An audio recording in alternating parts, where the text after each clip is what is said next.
നമ്മൾ ആലോചിച്ച് നോക്കുക, പല സൊസൈറ്റിയിലും ഉണ്ട് സ്ത്രീകൾ മുഴുവൻ മറഞ്ഞു പോകുന്നവർ. ഇപ്പോൾ ക്രൈസ്തവരുടെ കന്യാസ്ത്രീകളെ തന്നെ നമ്മൾ പരിശോധിക്കുക, അവർ മുഴുവൻ മറച്ചിട്ടാണ് ജീവിക്കുന്നത്. എന്തുകൊണ്ടാണ് കന്യാസ്ത്രീകൾക്ക് അങ്ങനെ? അവർ വിശുദ്ധരാണെന്നാണ് വിശദീകരണം. ഓക്കെ, നമുക്ക് സമ്മതിക്കാം. ഇസ്ലാം ഏതാനും സ്ത്രീകളെ മാത്രമല്ല, മൊത്തം സ്ത്രീകളെയും വിശുദ്ധകളായി കണക്കാക്കുന്നു. അതുകൊണ്ട് അവർക്ക് വളരെ മാന്യമായ ഡ്രസ് കോഡ് ഇസ്ലാം നിശ്ചയിച്ചു കൊടുക്കുന്നു.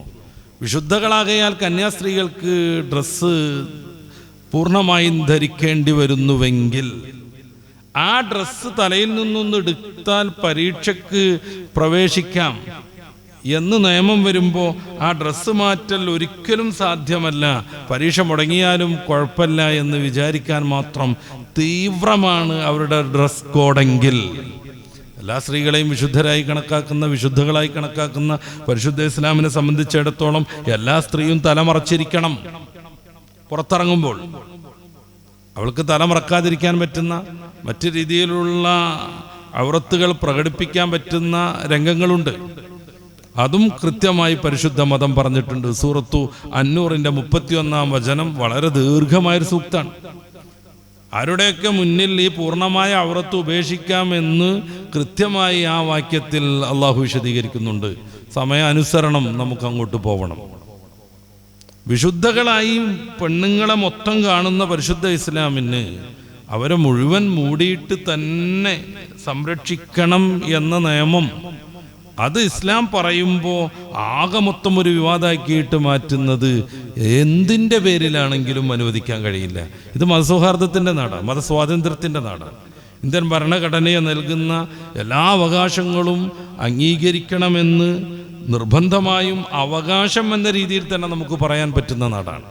ഇന്ത്യൻ ഭരണഘടനയുടെ ആർട്ടിക്കിൾ 25-ഉം 26-ലൊക്കെ പറയുന്ന മതസൗഹാർദ്ദത്തിന് യൂണിഫോമോ മറ്റോ വിരുദ്ധമല്ലെന്ന് നമ്മൾ കൃത്യമായി മനസ്സിലാക്കേണ്ടതുണ്ട്.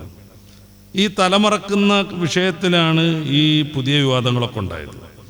നമ്മൾ ഈ വിവാദം സൃഷ്ടിച്ച ആളുകളുടെ മതഗ്രന്ഥങ്ങളൊന്ന് പരിശോധിച്ചാൽ എങ്ങനെ ഉണ്ടാവും? പുതിയ നിയമം ബൈബിളിലെ 1 കൊരിന്തോസ് 11-ാം അധ്യായത്തിൽ നിന്ന് നമുക്ക് വായിക്കാം. അതിൻ്റെ 5-6 വചനങ്ങൾ. ശിരസ് മൂടാതെ പ്രാർത്ഥിക്കുകയോ പ്രവചിക്കുകയോ ചെയ്യുന്ന ഏതൊരു സ്ത്രീയും തൻ്റെ ശിരസിനെ അപമാനിക്കുന്നു. അവളുടെ തല മുണ്ഡനം ചെയ്യുന്നതിന് തുല്യമാണത്. സ്ത്രീ ശിരോവസ്ത്രം ഉപയോഗിക്കുന്നില്ലെങ്കിൽ മുടി മുറിച്ചു കളയട്ടെ. മുടി മുറിക്കുന്നതും തല ക്ഷൗരം ചെയ്യുന്നതും അവൾക്ക് ലജ്ജാകരമെങ്കിൽ ശിരോവസ്ത്രം ധരിക്കട്ടെ. ഇതാണ് ബൈബിൾ. ഇത് ഏതെങ്കിലും കന്യാസ്ത്രീകളെ കുറിച്ചല്ല ബൈബിൾ പറയുന്നത്.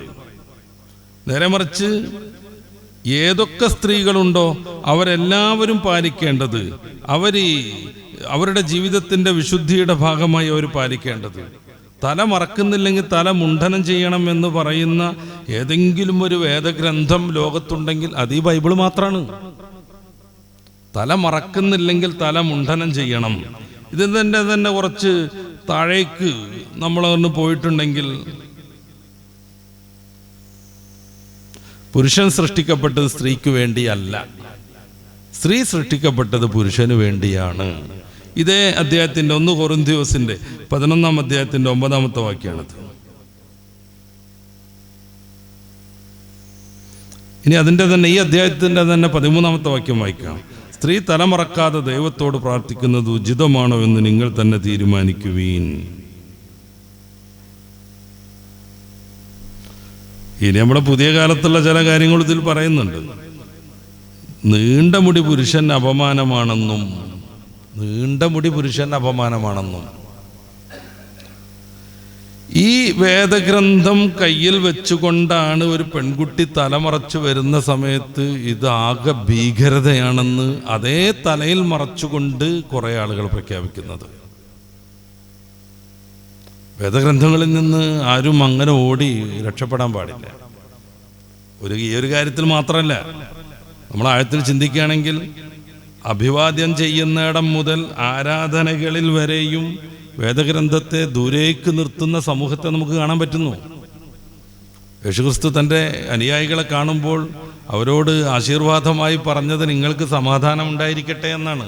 യോഹന്നാൻ സുവിശേഷത്തിൻ്റെ 20-ാം അധ്യായത്തിൻ്റെ 17-ാമത്തെ വാക്യം. അതിൻ്റെ അറബി ബൈബിളിലുള്ള സലാമുൻ അലൈക്കും എന്നാണ്. അസ്സലാമു അലൈക്കും എന്നാരത് പറയണത്? പന്നിയെ തൊടാൻ പാടില്ലെന്നും പന്നി മാംസം തിന്നാൻ പാടില്ലെന്നും പന്നി തൊട്ടടുത്ത് തൊടാൻ പാടില്ലെന്നും 3 ഇടങ്ങളിൽ ബൈബിളിൽ കാണാം. ഇന്ന് പന്നിയുടെ മാംസവുമായി ബന്ധപ്പെട്ട് എന്താ സമീപനം? അപ്പോ മതത്തോട് താല്പര്യമുള്ള ഒരു സമൂഹം ഇവിടെ ജീവിക്കാൻ പാടില്ലെന്ന് പലരും വിചാരിക്കുന്നു. അതിൻ്റെ ഭാഗമായി ചെറിയ ചെറിയ വിവാദങ്ങൾ നിർമ്മിച്ച് അതൊരു വമ്പിച്ച പ്രശ്നമാക്കി സമൂഹത്തിനിടയിൽ വർഗീയ ചേരിതിരിവുകൾ ഉണ്ടാക്കുന്നു. എല്ലാവരും ഒന്നിച്ച് ആവേശം കാട്ടുകയാണ്. ഈ ഓണക്കാലത്ത് ഒരു ടീച്ചർ, അത് ഖുർആൻ പഠിപ്പിക്കുന്ന സ്കൂളാണെന്ന് ആദ്യം മനസ്സിലാക്കും. ആ പ്രീ സ്കൂൾ ഖുർആൻ മാത്രം പഠിപ്പിക്കുന്ന അല്ലെങ്കിൽ ഇസ്ലാമിക സംസ്കാരം പഠിപ്പിക്കുന്ന ഒരു വിദ്യാലയമാണ്. അത് ഒരു KG തലത്തിലുള്ള കുട്ടികൾക്ക് മതം പഠിപ്പിക്കുന്ന രീതിയിലുള്ള ഏകദേശം മദ്രസയ്ക്ക് തുല്യമുള്ളൊരു വിദ്യാലയമാണ്. അവിടെ പഠിക്കുന്ന എല്ലാ കുട്ടിയും മുസ്ലിമാണ്. അത്തരം ഒരു പശ്ചാത്തലത്തിലാണ് ഒരു ടീച്ചർ പറയുന്നത്, ചെറിയ മക്കളല്ലേ, ഓണാഘോഷത്തിന് വരണമെന്നില്ല എന്ന രീതിയിൽ.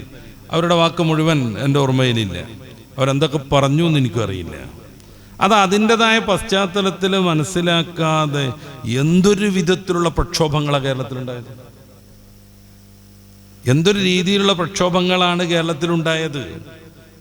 അവർക്കെതിരെ എന്തൊക്കെ രീതിയിലുള്ള കേസുകളാണ് വന്നത്, ഏതൊക്കെ രാഷ്ട്രീയ വിപ്ലവ പുരോഗമന ജനാധിപത്യ സംഘടനകളാണ് ആ സ്കൂൾ പൂട്ടിക്കുന്നും പറഞ്ഞിട്ട് സമരത്തിന് വന്നത്.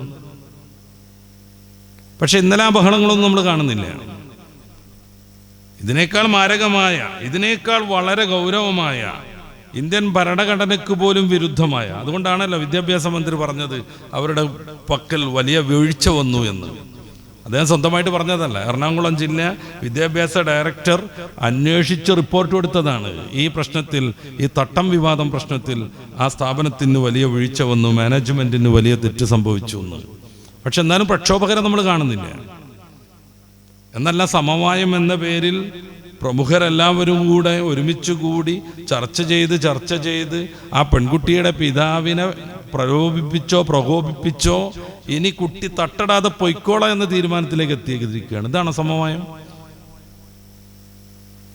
പ്രശ്നം നടക്കുന്ന 2 പേരുടെ ഇടയിൽ സമവായം ഉണ്ടാക്കുക എന്ന് പറഞ്ഞാൽ എന്താ? ഏറ്റവും ചുരുങ്ങിയത് മധ്യത്തിൽ പിടിക്കണം.